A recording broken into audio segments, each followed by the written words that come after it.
നമസ്കാരം. സൗത്ത് ഇന്ത്യയിൽ ഒരു സിനിമ റിലീസിംഗിന്റെ ഭാഗമായി ആ ചിത്രത്തിലെ പാട്ട് അല്ലെങ്കിൽ ചിത്രത്തിന്റെ പശ്ചാത്തല സംഗീതം പുറത്തിറങ്ങുമ്പോൾ കണ്ടുവരുന്ന ഒരു കാഴ്ചയാണ് ഈ പാട്ട് മറ്റു പല സിനിമകളിലെ പാട്ടുമായി സാമ്യമുണ്ട് അല്ലെങ്കിൽ കോപ്പി അടിച്ചതാണ് എന്നൊക്കെ. ഇന്ത്യയിലെ മുൻനിര മ്യൂസിക് ഡയറക്ടേഴ്സിന്റെ പാട്ടുകളുടെ നേർക്കാണ് ഇത്തരം ചോദ്യങ്ങൾ ഉയരുന്നത്. സത്യത്തിൽ എന്താണ് ഇതിന് കാരണം? ഇന്ത്യൻ മ്യൂസിക് ഡയറക്ടേഴ്സ് കോപ്പിയടിക്കാരാണോ? എന്താണ് മ്യൂസിക് സാമ്പിളിംഗ്? എന്താണ് കോണ്ടാക്ട് ലൈബ്രറി? നമുക്കൊന്ന് നോക്കാം.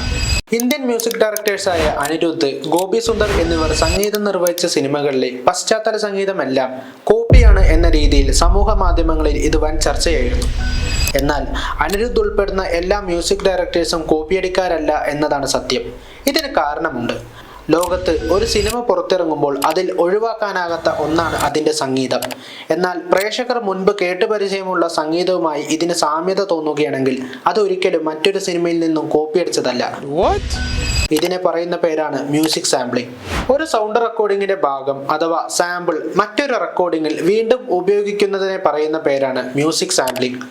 ഒരുപാട് വർഷങ്ങളായി നിലവിലുള്ളതാണിത്. മുൻപുണ്ടായിരുന്ന ഒരു സൗണ്ട് ക്ലിപ്പിന്റെ ഭാഗം എടുത്ത് പുതിയ പാട്ടിൽ ഉപയോഗിക്കുന്നതാണ് ഇതിന്റെ രീതി. ഈ ഭാഗം മുഴുവനായി ഉപയോഗിക്കുകയോ അല്ലെങ്കിൽ ഇത് മറ്റു മ്യൂസിക് ട്രാക്കുകളുമായി യോജിപ്പിക്കുകയോ ചെയ്യാവുന്നതാണ്. പല സംഗീതജ്ഞരും ചെയ്യുന്നത് പോലെ അനിരുദ്ധും തന്റെ സിനിമകളിൽ ഉപയോഗിക്കുന്നത് മ്യൂസിക് സാമ്പിളിംഗ് ആണ്. അടുത്തതായി നോക്കേണ്ട ഒന്നാണ് കോണ്ടാക്ട് ലൈബ്രറി. എന്താണ് കോണ്ടാക്ട് ലൈബ്രറി? ഈ ലൈബ്രറിയും മ്യൂസിക് സാമ്പിളിംഗും തമ്മിൽ എങ്ങനെ ബന്ധപ്പെട്ട് കിടക്കുന്നു എന്ന് നമുക്ക് നോക്കാം.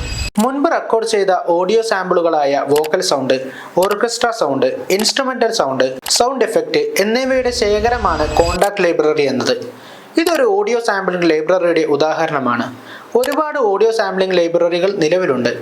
ഇവയിൽ ശേഖരിക്കപ്പെടുന്ന സാമ്പിളിങ്ങുകളെ അതിൻ്റെ പകർപ്പവകാശം വാങ്ങി തൻ്റെതായ രീതിയിൽ സാമ്പിളിങ്ങിനെ മാറ്റിമറിച്ച് മറ്റൊരു ഗാനമോ പശ്ചാത്തല സംഗീതമോ ഉണ്ടാക്കുന്നതാണ് സംഗീതജ്ഞൻ ചെയ്യുന്നത്. അപ്പോൾ ഇനി നമ്മൾ അടുത്തൊരു പാട്ട് കേൾക്കുമ്പോൾ അത് കോപ്പിയാണ് എന്ന് പറയുന്നതിന് മുമ്പ് ഇക്കാര്യങ്ങൾ ഓർമ്മയിൽ വെക്കുക.